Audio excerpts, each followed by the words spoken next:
ओम शांति 16/3/2025 अव्यक्त बाप दादा पुनरावृत्ति 5-3-4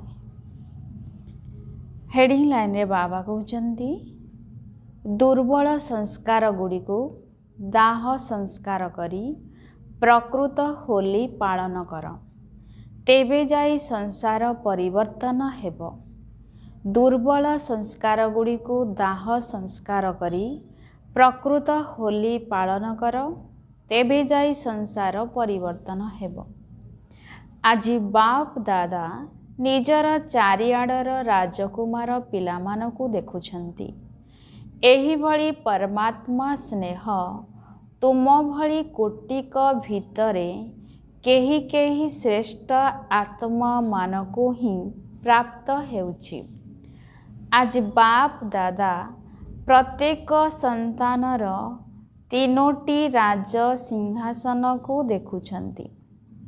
एही तीनोटी सिंहासन सारा कल्प भितरे एही संगम जुगरे ही तुम मानकु प्राप्त होई थाए।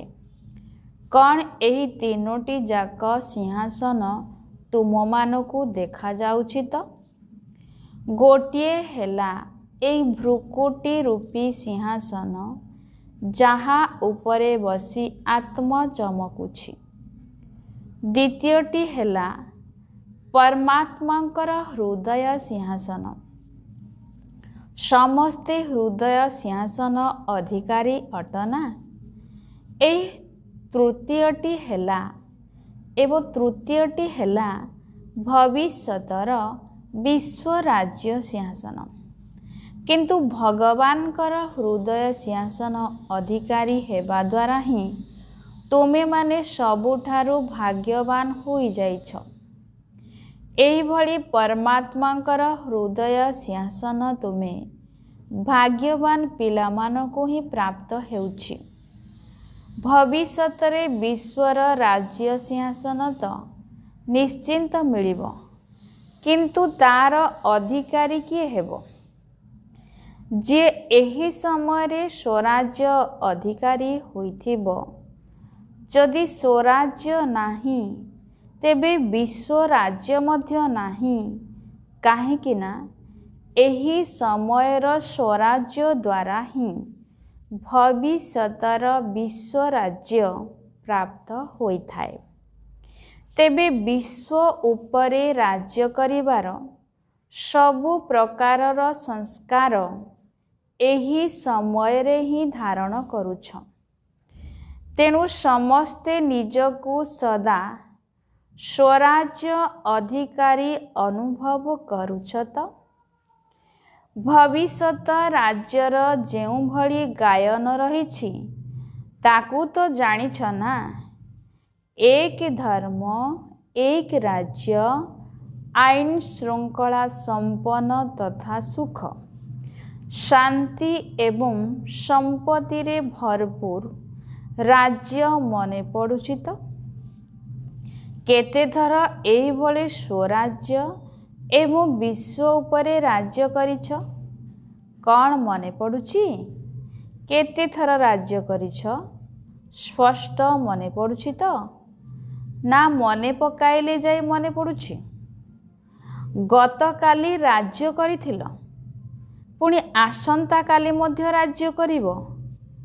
एही भली स्पष्ट स्मृति आसुछि तो एही भली स्पष्ट स्मृति सेही आत्मा भितरे आसीबो जे वर्तमान सदा स्वराज्य अधिकारी होइथिबो।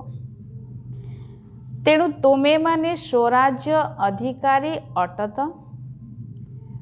सदा अटना केबे केबे अट? कौन कहूछ? सदा स्वराज्य अधिकारी अटत। डबल विदेशी मानकर पाଳି अटे ना।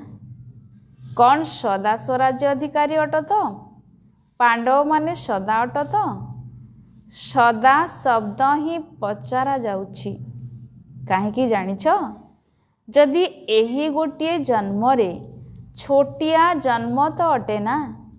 तेबे छोटिया जन्मरे जदि ସଦା ସ୍ୱରାଜ୍ୟ ଅଧିକାରୀ ନୁହେଁ, ତେବେ 21 ଜନ୍ମର ସଦା ସ୍ୱରାଜ୍ୟ କିପରି ପ୍ରାପ୍ତ ହେବ? ତେବେ 21 ଜନ୍ମର ରାଜ୍ୟ ଅଧିକାରୀ ହେବାକୁ ଚାହୁଁଛ ନା କେବେ କେବେ ହେବାକୁ ଚାହୁଁଛ? ତୁମକୁ କ'ଣ ପସନ୍ଦ? ସଦାକାଳ ପାଇଁ ହେବାକୁ ଚାହୁଁଛ ତ? ସଦାକାଳ? ମୁଣ୍ଡ ତ ହଲାଅ। ଆଚ୍ଛା, ତେବେ 21 ଜନ୍ମର ରାଜ୍ୟ ଅଧିକାରୀ ହେବାକୁ ଚାହୁଁଛ ତ? ରାଜ୍ୟ ଅଧିକାରୀ ଅର୍ଥାତ୍ ରାଜ ପରିବାରରେ ମଧ୍ୟ ରାଜ୍ୟ ଅଧିକାରୀ। ତେବେ ସିଂହାସନ ଉପରେ ତ ଖୁବ୍ କମ୍ ଆତ୍ମ ବସିବେ ନା? କିନ୍ତୁ ସେଠାରେ ସିଂହାସନ ଅଧିକାରୀର ଯେତିକି ସମ୍ମାନ, ରାଜ ପରିବାରର ସଦସ୍ୟମାନଙ୍କର ମଧ୍ୟ ସେତିକି ସମ୍ମାନ ରହିବ। ସେମାନଙ୍କୁ ମଧ୍ୟ ରାଜ୍ୟ ଅଧିକାରୀ କୁହାଯିବ। କିନ୍ତୁ ଏହା ହିସାବ ମଧ୍ୟ ବର୍ତ୍ତମାନର ପୁରୁଷାର୍ଥ ସହିତ ସମ୍ବନ୍ଧିତ ଅଟେ। ଏବେ ଯଦି କେବେ କେବେ ସ୍ୱରାଜ୍ୟ ଅଧିକାରୀ ହେଉଛ, ତେବେ ସେଠାରେ ମଧ୍ୟ କେବେ କେବେ ରାଜ୍ୟ ଅଧିକାରୀ ହେବ। ଯଦି ଏଠାରେ ସଦାକାଳ, ତେବେ ସେଠାରେ ମଧ୍ୟ ସଦାକାଳ। ତେବେ ବାପ ଦାଦାଙ୍କ ଠାରୁ ସମ୍ପୂର୍ଣ୍ଣ ଅଧିକାର ନେବା ଅର୍ଥ ବର୍ତ୍ତମାନ ଏବଂ ଭବିଷ୍ୟତର ପୂରା 21 ଜନ୍ମ ରାଜ୍ୟ ଅଧିକାରୀ ହେବା। ତେବେ ଡବଲ ବିଦେଶୀମାନେ ପୂରା ଅଧିକାର ନେବାବାଲା ଅଟ ନା ଅଧା ବାଲା ଅଟ ନା ଅଳ୍ପ କିଛି ନେବାବାଲା ଅଟ? କ'ଣ ଅଟ? କ'ଣ ପୂରା ଅଧିକାର ନେବାର ଅଛି ତ? ପୂରା ଗୋଟିଏ ଜନ୍ମ ମଧ୍ୟ କମ୍ ନୁହେଁ। ତେବେ କ'ଣ କରିବାକୁ ପଡ଼ିବ? ବାପ ଦାଦା ତ ସବୁ ପିଲାଙ୍କୁ ସମ୍ପୂର୍ଣ୍ଣ ଅଧିକାରୀ କରୁଛନ୍ତି।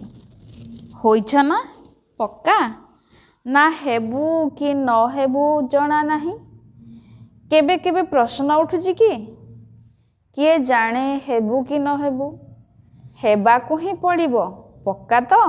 ଆଚ୍ଛା, ଯେଉଁମାନେ ଭାବୁଛନ୍ତି ହେବାକୁ ହିଁ ପଡ଼ିବ, ସେମାନେ ହାତ ଉଠାଅ। କ'ଣ ହେବାକୁ ହିଁ ପଡ଼ିବ ନା? ଆଚ୍ଛା, ଏମାନେ ସମସ୍ତେ କେଉଁ ମାଳର ଦାନ ହେବେ? କ'ଣ 108ର? ଏଠାକୁ ତ କେତେ ପିଲା ଆସିଛନ୍ତି? କ'ଣ ସମସ୍ତେ 108 ଭିତରେ ଆସିବେ? ତେବେ ଏମାନେ ତ 1800 ଅଛନ୍ତି। ତେବେ କ'ଣ 108ର ମାଳାକୁ ବଢ଼ାଇ ଦେବା କି? ଆଚ୍ଛା, 16,000 ଆସିବାକୁ ଭଲ ଲାଗୁନାହିଁ? କ'ଣ 16,000 ଭିତରେ ଯିବ କି? ଯିବ ନାହିଁ ନା? ଏହା ସୁନିଶ୍ଚିତ ମଧ୍ୟ ଅଟେ ଏବଂ ଏଥିରେ ନିଶ୍ଚୟ ମଧ୍ୟ ରହିବା ଦରକାର। ଏଇଭଳି ଅନୁଭବ ହେଉ। ଆମେ ନ ହେବୁ ତ ଆଉ କିଏ ହେବ? କ'ଣ ନିଶା ଅଛି ତ? ଯଦି ତୁମେମାନେ ନ ହେବ, ତେବେ ଆଉ ତ କେହି ହୋଇପାରିବେ ନାହିଁ ନା? ତୁମେମାନେ ହିଁ ତ ହେବ ନା? କୁହ, ତୁମେମାନେ ହିଁ ଅଟ ନା? କ'ଣ କହୁଛ ପାଣ୍ଡବମାନେ? ତୁମେମାନେ ହିଁ ହେବ ନା? ଆଚ୍ଛା, ଦର୍ପଣରେ ନିଜର ସାକ୍ଷାତକାର କରିଛ ତ? ବାପ ଦାଦା ତ ପିଲାମାନଙ୍କର ନିଶ୍ଚୟକୁ ଦେଖି ପିଲାମାନଙ୍କ ନିକଟରେ ନିଜକୁ ସମର୍ପଣ କରି ଦେଉଛନ୍ତି। ବାଃ ବାଃ ପିଲାମାନେ, ବାଃ ବାଃ। ସମସ୍ତେ ବାଃ ବାଃ ବୋଲା ଅଟ ନା? କ'ଣ ବାଃ ବାଃ ନା ହ୍ୱାଇ ହ୍ୱାଇ? ହ୍ୱାଇ ତ ନୁହେଁ ନା? ଅର୍ଥାତ୍ କାହିଁକି କାହିଁକି ତ କରୁନାହ ନା? କ'ଣ କେବେ କେବେ ହ୍ୱାଇ ହୋଇଯାଉଛି କି? ଲୋକମାନେ ହୁଏତ ହ୍ୱାଇ କହିଥାନ୍ତି, ନଚେତ୍ ହାଏ କହିଥାନ୍ତି, ନଚେତ୍ କ୍ରାଏ କରିଥାନ୍ତି, ଅର୍ଥାତ୍ କାନ୍ଦିଥାନ୍ତି। କିନ୍ତୁ ପିଲାମାନେ ତ ବାଃ ବାଃ ବାଲା ଅଟ ନା?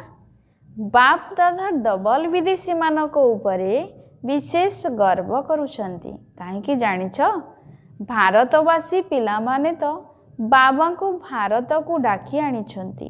କିନ୍ତୁ ଡବଲ ବିଦେଶୀମାନଙ୍କ ଉପରେ ଏଥିପାଇଁ ଗର୍ବ କରୁଛନ୍ତି ଯେ ଏମାନେ ବାପ ଦାଦାଙ୍କୁ ନିଜର ସଚ୍ଚା ସ୍ନେହର ବନ୍ଧନରେ ବାନ୍ଧି ଦେଇଛନ୍ତି। ଅଧିକାଂଶ ପିଲା ସଚ୍ଚା ଅଟନ୍ତି। କେହି କେହି ତ ନିଜର ଦୋଷ ଦୁର୍ବଳତାକୁ ଲୁଚାଇଥାନ୍ତି। କିନ୍ତୁ ଅଧିକାଂଶ ପିଲା ନିଜର ଦୁର୍ବଳତା ଗୁଡ଼ିକୁ ସତ୍ୟତା ପୂର୍ବକ ବାପ ଦାଦାକୁ ଶୁଣାଇଥାନ୍ତି। ତେବେ ବାପ ଦାଦାକୁ ସତ୍ୟତା ହିଁ ସବୁଠାରୁ ପ୍ରିୟ ଲାଗେ। ସେଥିପାଇଁ ଭକ୍ତି ମାର୍ଗରେ କାନ୍ଦିଥାନ୍ତି, ଗଡ୍ ଇଜ୍ ଟ୍ରୁଥ୍, ଅର୍ଥାତ୍ ଈଶ୍ୱର ହିଁ ସତ୍ୟ। ତେଣୁ ସବୁଠାରୁ ପ୍ରିୟ ଜିନିଷ ହେଲା ସତ୍ୟତା।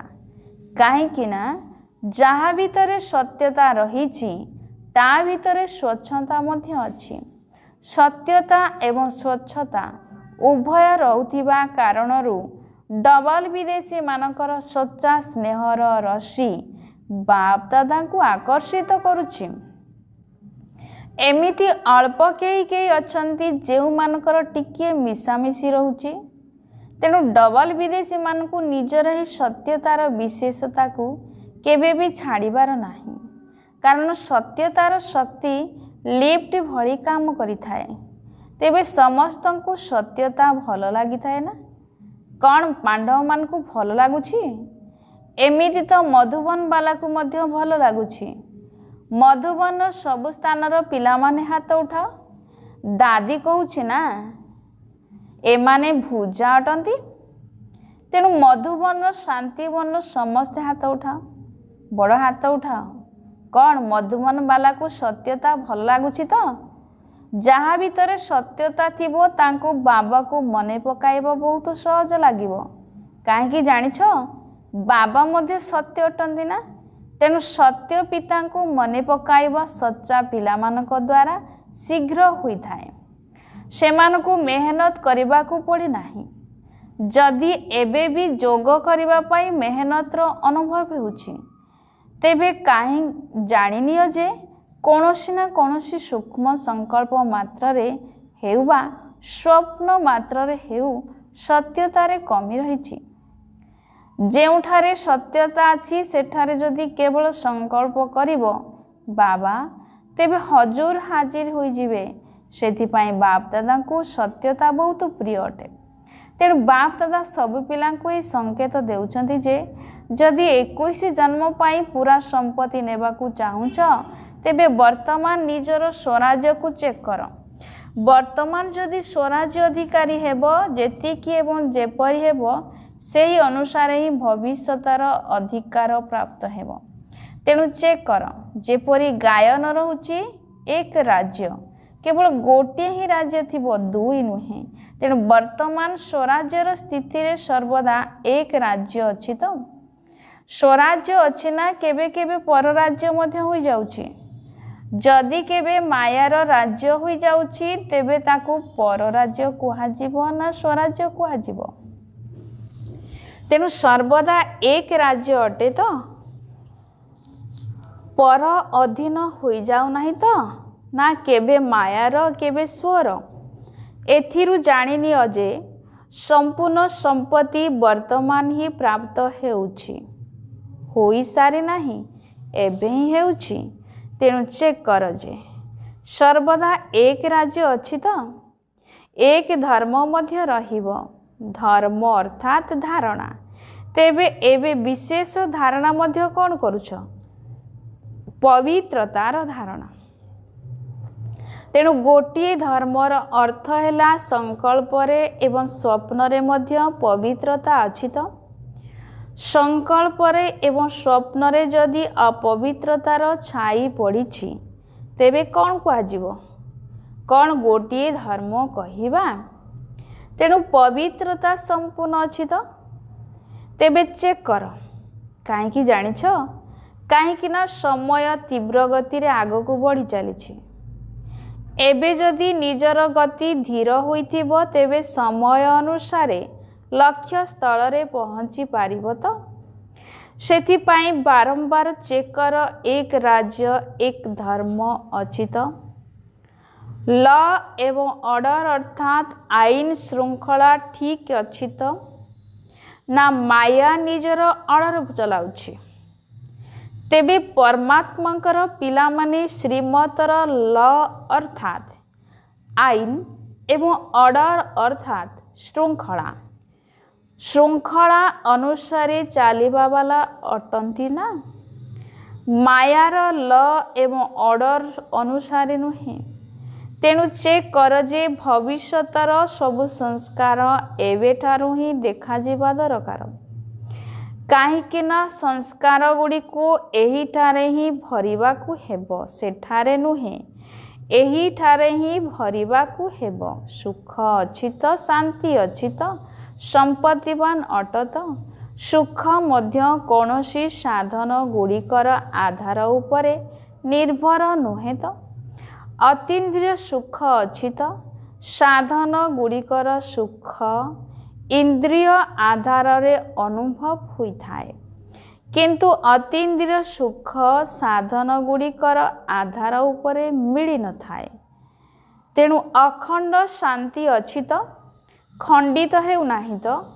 କାହିଁକି ନା ସତ୍ୟଯୁଗର ରାଜ୍ୟର ମହିମା କ'ଣ? ଅଖଣ୍ଡ ଅଟଳ ଶାନ୍ତି। ସମ୍ପନ୍ନତା ଅଛି ତ। ତେବେ ସମ୍ପତ୍ତି ଦ୍ୱାରା କ'ଣ ହୋଇଥାଏ? ସମ୍ପନ୍ନତା ପ୍ରାପ୍ତ ହୋଇଥାଏ। ତେବେ ସର୍ବସମ୍ପତ୍ତି ଅଛି ତ। ଗୁଣ, ଶକ୍ତି, ଜ୍ଞାନ ଏଗୁଡ଼ିକ ସବୁ ସମ୍ପତ୍ତି ଅଟେ ନା। ତେବେ ଏହାର ଲକ୍ଷଣ କ'ଣ ହୋଇଥିବ? ଯଦି ମୁଁ ସମ୍ପତ୍ତିରେ ସମ୍ପନ୍ନ ଅଟେ, ତେବେ ତାର ଚିହ୍ନ କ'ଣ? ସନ୍ତୁଷ୍ଟତା। ସର୍ବପ୍ରାପ୍ତିର ଆଧାର ହେଲା ସନ୍ତୁଷ୍ଟତା। ଅସନ୍ତୁଷ୍ଟତା ଅପ୍ରାପ୍ତିର ସାଧନ ଅଟେ। ତେବେ ଚେକ୍ କର, ଗୋଟିଏ ବି ବିଶେଷତା ଯେପରି କମ୍ ହେବା ଉଚିତ ନୁହେଁ। କ'ଣ ଏତିକି ଚେକ୍ କରୁଛ ତ? ସାରା ସଂସାରକୁ ତୁମେମାନେ ନିଜର ବର୍ତ୍ତମାନର ସଂସ୍କାର ଦ୍ୱାରା ହିଁ ନିର୍ମାଣ କରୁଛ। ତେବେ ବର୍ତ୍ତମାନର ସଂସ୍କାର ଅନୁସାରେ ହିଁ ଭବିଷ୍ୟତର ସଂସାର ତିଆରି ହେବ। ତେଣୁ ତୁମେମାନେ କ'ଣ କହୁଛ? ତୁମେମାନେ କିଏ ଅଟ? ବିଶ୍ୱ ପରିବର୍ତ୍ତକ ଅଟ ନା କ'ଣ ଅଟ ତ? ତେବେ ବିଶ୍ୱ ପରିବର୍ତ୍ତକ ହେବା ପୂର୍ବରୁ ସ୍ୱପରିବର୍ତ୍ତକ ହେବା ଆବଶ୍ୟକ। ତେଣୁ ଏହି ସବୁ ସଂସ୍କାର ଗୁଡ଼ିକୁ ନିଜ ଭିତରେ ଚେକ୍ କର। ଏହିଥିରୁ ବୁଝିନିଅ ଯେ ମୁଁ 108ର ମାଳାରେ ଅଛି ନା ଆଗରେ ପଛରେ ଅଛି। ଏହି ଚେକିଂ ମଧ୍ୟ ଗୋଟିଏ ଦର୍ପଣ ଅଟେ। ଏହି ଦର୍ପଣରେ ନିଜର ବର୍ତ୍ତମାନକୁ ଏବଂ ଭବିଷ୍ୟତକୁ ଦେଖ। କ'ଣ ଦେଖିପାରିବ ତ? ଏବେ ତ ହୋଲି ପାଳନ କରିବା ପାଇଁ ଆସିଛ ନା? ଆଚ୍ଛା, ହୋଲିର ଅର୍ଥକୁ ବର୍ଣ୍ଣନା ତ କରୁଛ ନା? ତେଣୁ ବାପ ଦାଦା ଆଜି ବିଶେଷ କରି ଡବଲ ବିଦେଶୀମାନଙ୍କୁ କହୁଛନ୍ତି, ମଧୁବନ ନିବାସୀ ମଧ୍ୟ ସାଥିରେ ଅଛନ୍ତି। ଏହା ତ ବହୁତ ଭଲ କଥା। ମଧୁବନ ନିବାସୀକୁ ମଧ୍ୟ ଏକାଠି କହୁଛ। ଯେଉଁମାନେ ବି ଆସିଛନ୍ତି, ଚାହେ ବମ୍ବେରୁ ଆସିଛନ୍ତି, ଚାହେ ଦିଲ୍ଲୀରୁ ଆସିଛନ୍ତି, କିନ୍ତୁ ଏହି ସମୟରେ ତ ମଧୁବନ ନିବାସୀ ଅଟ ନା। ଡବଲ ବିଦେଶୀମାନେ ମଧ୍ୟ ଏହି ସମୟରେ କେଉଁଠିକାର ଅଟ? ମଧୁବନ ନିବାସୀ ଅଟ ନା। ମଧୁବନ ନିବାସୀ ହେବା ତ ଭଲ କଥା ନା। ତେବେ ସବୁ ପିଲାଙ୍କୁ ଚାହେ ଏଠାରେ ସମ୍ମୁଖରେ ବସିଥାନ୍ତୁ ବା ଚାରିଆଡ଼ର ନିଜ ନିଜ ସ୍ଥାନରେ ବସିଥାନ୍ତୁ, ବାପ ଦାଦା ଗୋଟିଏ ପରିବର୍ତ୍ତନ ଚାହୁଁଛନ୍ତି। ଯଦି ସାହସ ଅଛି, ତେବେ ବାପ ଦାଦା ଶୁଣାଇବେ। କ'ଣ ସାହସ ଅଛି? ସାହସ ଅଛି? ସାହସ ଅଛି? କରିବାକୁ ପଡ଼ିବ। ଏମିତି ନୁହେଁ ଯେ ହାତ ଉଠାଇ ଦେଲେ ହୋଇଗଲା, ଏହା ନୁହେଁ। ତେବେ ହାତ ଉଠାଇବା ମଧ୍ୟ ବହୁତ ଭଲ, କିନ୍ତୁ ମନର ହାତ ଉଠାଅ। ଆଜି କେବଳ ଏଇ ହାତ ଉଠାଅ ନାହିଁ, ମନର ହାତ ମଧ୍ୟ ଉଠାଅ। ଡବଲ ବିଦେଶୀମାନେ ପାଖରେ ବସିଛନ୍ତି ନା, ତେଣୁ ପାଖବାଲାକୁ ହିଁ ଦିଲର କଥା ଶୁଣାଇଥାନ୍ତି। ଦେଖିବାକୁ ମିଳୁଛି ଅଧିକାଂଶ ପିଲାଙ୍କର ବାପ ଦାଦାଙ୍କ ସହିତ ଏବଂ ସେବା ସହିତ ବହୁତ ଭଲ ସ୍ନେହ ଅଛି। ବାବାଙ୍କର ସ୍ନେହ ବିନା ମଧ୍ୟ ରହିପାରିବେ ନାହିଁ ଏବଂ ସେବା ବିନା ମଧ୍ୟ ରହିପାରିବେ ନାହିଁ। ଏଇଭଳି ଅଧିକାଂଶ ପିଲାଙ୍କର ସାର୍ଟିଫିକେଟ୍ ମଧ୍ୟ ଠିକ୍ ଅଛି। ବାପ ଦାଦା ତ ଚାରିଆଡ଼କୁ ଦେଖୁଛନ୍ତି, କିନ୍ତୁ ଆସିଯାଉଛି। ଅଧିକାଂଶ ପିଲାଙ୍କ ଭିତରୁ ଏହି ଶବ୍ଦ ଶୁଣାଯାଉଛି ଯେ କୌଣସି ନା କୌଣସି ଏଭଳି ସଂସ୍କାର पुराणा संस्कार जहाँ चाहूँ भी नाहांती किंतु से पुराणा संस्कार एवं पर्यंत मध्य आकर्षित कर नेउछि। तेणु जेहेतु होली पालन करने आसीछ तेबे होलीर अर्थ है जहाँ बीती जाइछि ताकू बीती करदेवा। होली अर्थात होई जाइछि। तेबे कौनसी भी पुराणा संस्कार जदि 5% मध्य रहिथिबो, 10% मध्य रहिथिबो, 50% मध्य रहिथिबो, जहाँ भी थिबो अति कम रे जदि 5% मध्य रहिछि तेबे आजी से संस्कारर होली जलाओ। जेउ संस्कार को भावुछ जे एही संस्कार मते मझिरे मझिरे हलचल करुछि ताकू जलाई दियो। समस्ते जानिछ पारुछ ना। तेबे गोटे होली हैला जहाकू जलाई थांती, आउ गोटे हैला रंग बोली जा होई थांती। तेबे दुई प्रकार होली पालन करि थांती ना। तेबे होलीर अर्थ हैला जहाँ बीती जाइछि ताकू बीती करि दियो। तेणु बाप दादा चाहूँगी जदि से भली कौनसी संस्कार रही जाइछि जेउ कारणरू संसार परिवर्तन होई पारु नाही तेबे आजी से दुर्बल संस्कार को जलाई दियो, अर्थात दाह संस्कार करि दियो। जलाइबा को मध्य संस्कार कहा जाए। जेतेबेले के मनुष्य मरी जाए कहती एहाकू संस्कार करा जीवो, अर्थात सदाकाल पई समाप्त करि दिया जीवो। तेबे कौन आजी निजर संस्कार गुड़िकर मध्य संस्कार करि पारिबो? तेबे तुमे माने कहूछ आमे तो चाहूनाहु जे एई संस्कार गुड़िक आसु बोली, किंतु आसी जाउछि तेबे कौन करिवो? एई भली भावुछ ना। अच्छा कौन भूल रे आसी जाउछि? जदि काहाकू दान करि देइथिबा जिनिस भूल रे भी तुम पाखकू आसी जाउछि तेबे कौन करूछ? कौन ताकू जत्नर सहित आलमारी रे रखी देउछ? तेणु जदि आसी भी जाउछि तेबे ताकू दिल भितरे रख नाही, काईकि ना दिल भितरे बाबा बसिछन्ति ना। तेबे बाबा को सांगरे जदि से संस्कार गुड़िक मध्य रखिबो तेबे कौन भल लागिबो? नाही ना। सेथिपाई जदि भूल रे भी आसी जाउछि तेबे दिल रो सहित कुह बाबा बाबा बाबा, बस समाप्त होई जीवो, बिंदु लागी जीवो। कारण बाबा मध्य कौन अटंती? बिंदु। तेणु बिंदु लागी जीवो, किंतु जदि दिल सहित कहबो तेबे बिंदु लागी जीवो। बाकी एमिति जदि कौनसी स्वार्थ पाई मने पकाइबो बाबा एहाकू नहीं जाओ ना, नहीं जाओ ना, रखिछ निज पाखरे आउ कहूछ नहीं जाओ ना, नहीं जाओ ना, तेबे किपरि नेबु? तुम जिनिस किपरि नेबु? प्रथमे तुमे माने निजर जिनिस बोली भाव नाही, तेबे जाई तो नेबु। एमिति तो नुहे जे अन्यर जिनिस को नहीं जीवु। तेणु एबे कौन करिवो? होली पालन करिवो। होली होली। अच्छा जेउ माने भाबुछंती जे आमे दृढ़ संकल्प करूछु से माने हाथ उठाओ। जदि तुमे माने ताकू बारंबार बाहर करि देबो तेबे निश्चिंत बाहरी जीवो। तेणु सेगुड़ी को भितरे रख नाही। कौन करिबी किपरि करिबी बाहरु नाही तो एहा नुहे जे आदौ बाहरी जाई पारिबो नाही।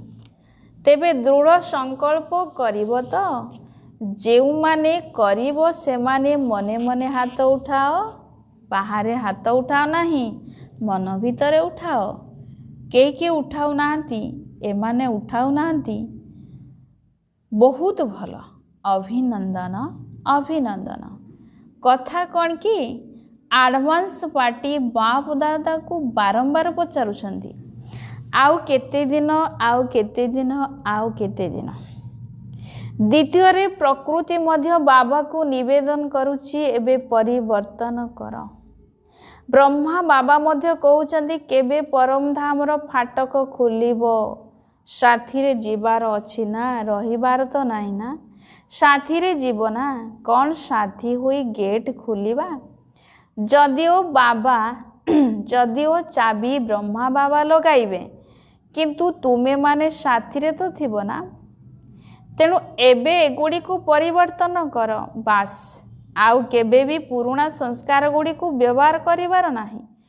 ताहा तो तुमर जिनिष ही नुहे अन्यर जिनिष बा रावणर जिनिष को काहींकी रखिछ। अन्यर जिनिष को कौन रखा जाए कि तेबे एहा काहार जिनिष रावणर अटे ना। ता जिनिष को तुमे माने काहींकी रखिछ कौन एहा को रखिबार अछि कि नाही ना पक्का अटे तो। अच्छा तेबे रंग बोली हेबार होली पछे पालन कर किंतु प्रथमे ई होली पालन कर। तुमे माने तो देखुछ भक्त माने तुमको हे दयालु हे कृपालु कही डाकुछंती कारण तुमे माने कृपालु देवी एवं देवता अट ना। कौन तुम मान को दया लागू नहीं तुमर भाई भौणी माने एते दुखी अटंती से मानकु देखी दया लागू नहीं कौन दया लागुछि ना। तेणु प्रथमे निजर संस्कार को बदलाओ तेबे जाए संसार बदलिबो। जे पर्यंत संस्कार को परिवर्तन करिनाह से पर्यंत संसार परिवर्तन होई परिबो नाही।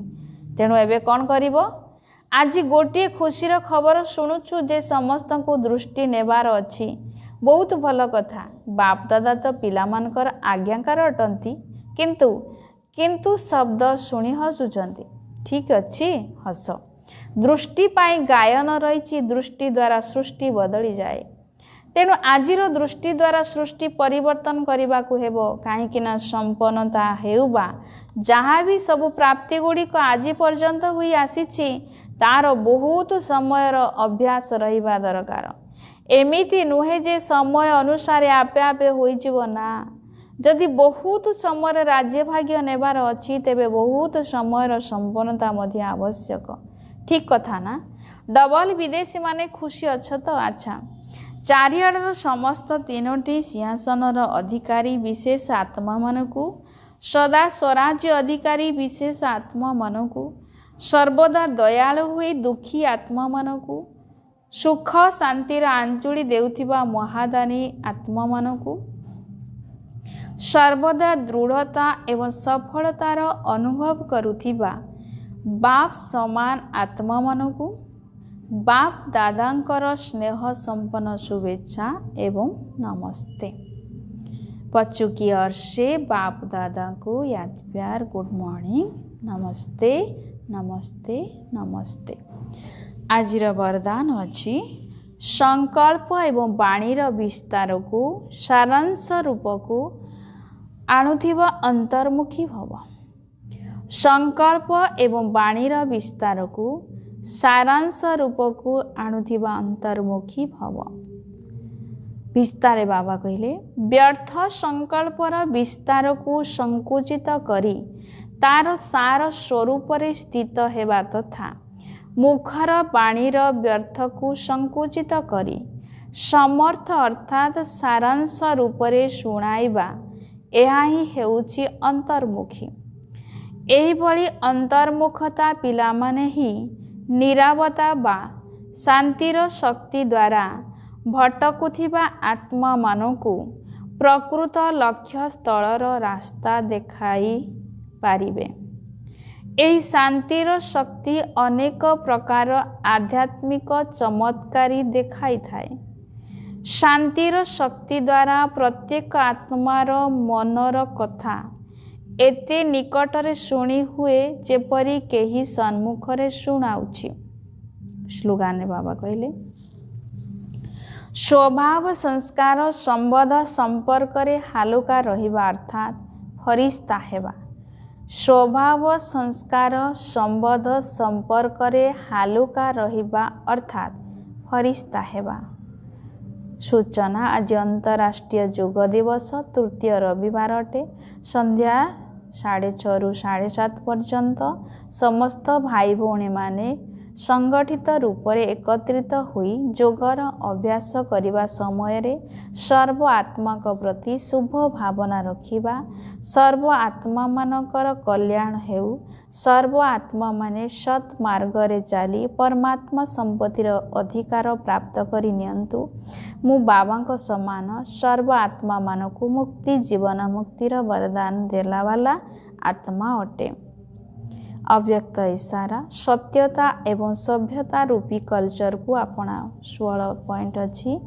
सच्चा हृदय वाला सत्यवादी पिला माने सत्यतार महानता कारणरू गोटे सेकेंड रे बिंदु हुई बिंदु स्वरूप बाबा को मने पकाई पारिबे। सच्चा हृदय वाला आत्मा सच्चा साहेब को राजी अर्थात संतुष्ट करुथिबा कारणरू बाबांकर विशेष आशीर्वाद थिबा कारणरू समय अनुसारे सेमानकर बुद्धि जुक्तियुक्त एवं यथार्थ कार्य स्वतः ही करिथाए काहेकिना बुद्धिमानकर बुद्धि को संतुष्ट करी देइछि। ओम।